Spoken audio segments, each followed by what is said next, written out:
Prime minister Imran Khan ने गुज़श्ता दिन जो है ना इंटरव्यू दिया अमेरिकन चैनल को, बताया कि हम कभी अब पाकिस्तान की सरज़मीन अफ़गानिस्तान के ख़िलाफ़ इस्तेमाल नहीं कर सकते हैं। माजी हुक्मरान ने क्या किया और आपका प्राइम मिनिस्टर है जो इस वक्त है वो क्या कर रहे हैं?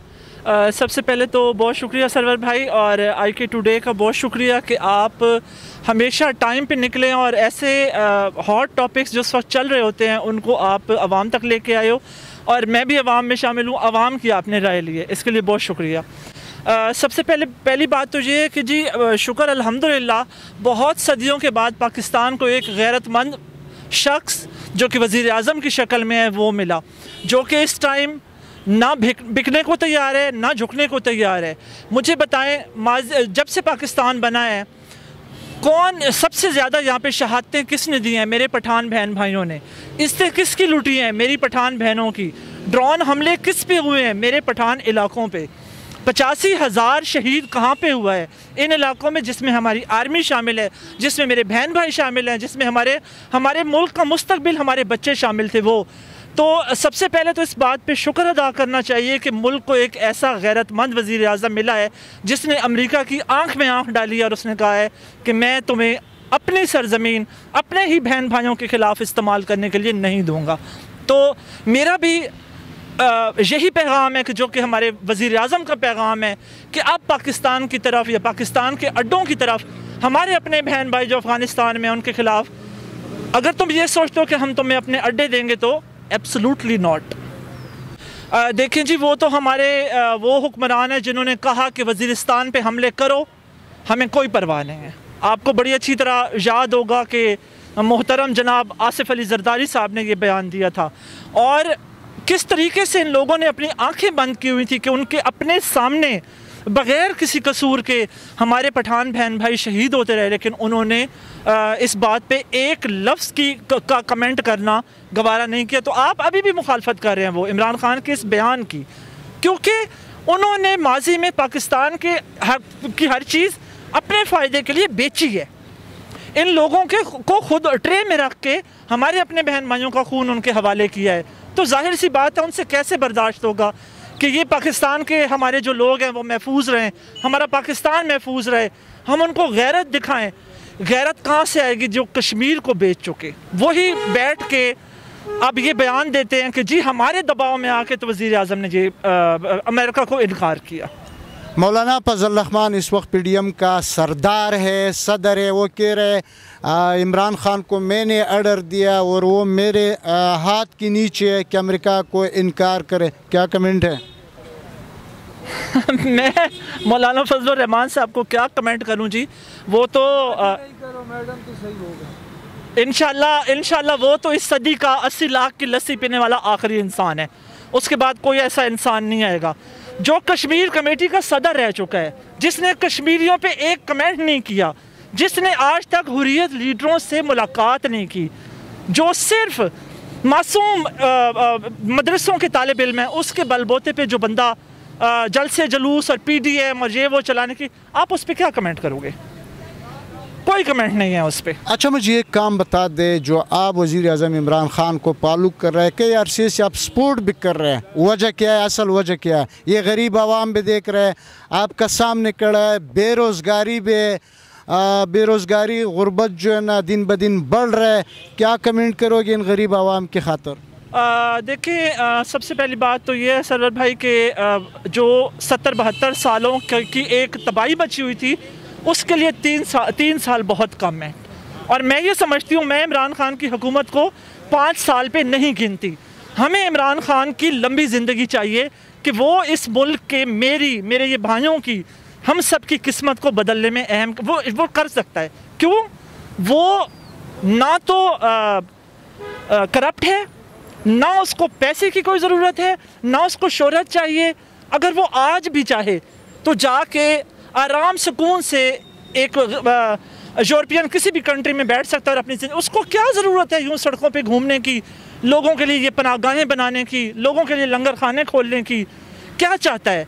चाहता है कि मेरे नबी पाक सल्लल्लाहु अलैहि वसल्लम ने जिस रियासत की बुनियाद रखी, मैं उसी रियासत को पाए तकमील तक पहुँचाऊँ पाकिस्तान में ला के। तो मेरा ख्याल है कि उसकी सपोर्ट के लिए अब मेरे काफ़ी सारे भाई यहाँ पे हैं, मुझे सब पार्टियों से होंगे। मैं ये बात नहीं करती कि आप सारे PTI से हो, लेकिन ये सिर्फ एक मिसाल आपके सामने है। ये लंगर खाना और वो पनाहगाह, इसके अलावा कल उन्होंने खुद जायज़ा लिया, जो उन्होंने एहसास रेडी बान के नाम से एक प्रोग्राम मेरे इन्हीं मज़दूर बहन भाइयों के लिए, और इंशाअल्लाह ताला मतलब ये ऐसे काम हैं जिनको थोड़ा सा टाइम और चाहिए। तो मेरा नहीं ख्याल कि इन पनाहगाहों में भी कोई नज़र आएगा और इन लंगर खानों में भी कोई नज़र आएगा इंशाअल्लाह। अच्छा, नून लीग और PDM मुश्तरका ये ऐलान कर रहा है कि पाकिस्तान जो है ना मैशत तबाह हो गया। इमरान खान ने कुछ भी नहीं किया, ख़ासन मरियम सफदर न्याजी कह रहे हैं और आप भी न्याजी है, क्या पैगाम है? सबसे पहली बात तो ये कि वो बिल्कुल सही कह रही हैं। वो इसलिए सही कह रही हैं कि वाकई मईशत को इमरान खान ने तबाह नहीं किया। मईशत को तबाह करने वाले ये लोग खुद हैं जो इस वक्त चोरों के यार बने हुए हैं। इन सारों ने मिल के मईशत को तबाह किया है और इंशाअल्लाह ताला बहुत कम, मेरा ये ख्याल है कि कम टाइम है। देखें, बजट आया, माफिया जो है वो एकदम से सरगर्म हो जाता है कि जी इमरान खान की पॉलिसीज़ को नाकाम करें। आटा महंगा कर दिया, चीनी महंगी कर दी। आप ये देखें, अगर उसकी पार्टी में भी कोई करप्ट है या उसकी पार्टी के लोग भी कोई ऐसा काम करते हैं तो वो उनका साथ भी नहीं देता। तो मेरा ख्याल ये है कि मरियम सफदर हो या मरियम औरंगज़ेब, उनको यही जवाब बहुत काफ़ी है कि हाँ, हम बिल्कुल ये मानते हैं कि मईशत को तबाह करने में उसका हाथ नहीं है, तुम लोगों का हाथ है। वो मईशत को ठीक करेगा इंशाअल्लाह ताला। आज एक दुल्ला, अपोजिशन का लीडर शहबाज शरीफ FIA के दफ्तर में गया और वहाँ पे उन लोगों ने जो चीनी का मामला है, जो करप्शन किया, मनी लॉन्ड्रिंग किया, एक चोर जब जाता है दुल्हे की तरह, ये क्या से जमहूरियत के? वो मैंने आपको पहले कहा ना कि चोरों के यार होते हैं। तो जो नहीं चाहेगा कि इस पाकिस्तान का भला हो, जो ये नहीं चाहेगा कि मेरी गरीब आवाम ऊपर आए, जो ये चाहता है कि हमारे बैंक भरे, हम बाहर जाके जायदादें बनाएं, वो सारे दुल्ले बनेंगे और वो सारे इनके साथ चलेंगे। जो ये नहीं चाहते हैं वो इमरान खान के साथ चलेगा। कुछ दिन पहला बजट पेश हुआ है, गरीब आवाम को रिलीफ दिया या नहीं? जी बिल्कुल रिलीफ है। उसमें बहुत सारी स्कीम्स ऐसी हैं जो इंशाअल्लाह ताला जब इम्प्लीमेंटेशन होगी तो लोगों को सामने आएगा। सारे जो है वो उसके जो असरात है वो तब सामने आएंगे। एक अवाम दोस्त बजट है, तभी तो इतनी चीखें सुनाई दे रही हैं आपको कि जी अवाम का भला क्यों हो रहा है, अवाम को क्यों प्रमोट किया जा रहा है, इसीलिए आपको इतनी चीखें सुनाई दे रही हैं। अब लास्ट सवाल करना है, कश्मीर में इलेक्शन आ रहा है, कौन जीत रहा है और कौन बनाएगा सरकार? इंशाअल्लाह इमरान सरकार, इमरान साहब इंशाअल्लाह ताला। कश्मीर आवाम के लिए क्या पैगाम है? कश्मीरी आवाम के लिए जी मेरा पैगाम ये है कि एक तो पहचान करें उन लोगों की जो सदियों से बैठ के उनको एक ही लाइन पर उन्होंने लगाया हुआ है, कश्मीर का कुछ भला नहीं होने दे रहे। तो वो सोच समझ के अपना वोट दें, सोच समझ के काम करें, क्योंकि आपका वोट कीमती है, आपका वोट आपके लिए कीमती है, आपके मुस्तकबिल के लिए कीमती है। तो बेहतर है कि आप देखें किसने आपके काम आना है और किसने इस मुल्क को और किसने आज़ाद कश्मीर को, मकबूजा कश्मीर को आज़ाद करवाना है। एक बात और मैंने पूछना है, अभी मैं सुन रहा था यहाँ पे कोई आदमी गुफ्तगू कर रहा था कि मैशत आपकी हुकूमत में तबाह हुआ है, नवाज शरीफ की हुकूमत में नहीं। वो जिसने भी बोला है यहाँ आके मेरे साथ बहस कर ले। कैसे? जी बिल्कुल कर सकते हैं। देखिए मैडम, मैं 3-4 माह को बेरोजगार हूँ जी। मैं अपने बच्चों का खुद तो मैं खा लूँगा इधर से, देखो हमारे बच्चे क्या खाएंगे? अगर फलानी जगह हम किसी की नौकरी की तलाश में जाते हैं कि हमें नौकरी नहीं दी जाए, हक लाल कर रिज़्क़ हम तो कमा सकें। बिल्कुल सही है। सही कह रहा हूँ, गलत? अच्छा देखें, आजकल जो ये इतनी ज़्यादा बेरोजगारी की, जी मैं सबके साथ हूँ, मुझे पता है, मैं भी आप लोगों में से हूँ, मैं कोई ख़ास नहीं हूँ, आप लोगों में से हूँ तो यहाँ पे खड़ी हूँ।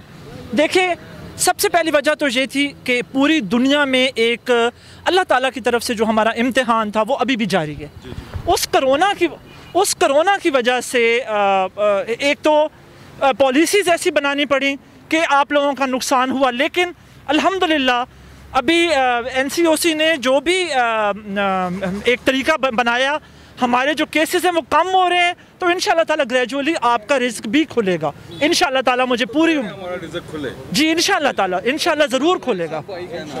थैंक यू मैडम, इंशाल्लाह थैंक यू। आपका बहुत शुक्रिया कि जी आप बुलाते हैं, और बहुत शुक्रिया। पाकिस्तान वज़ीर आज़म जिंदाबाद। अच्छा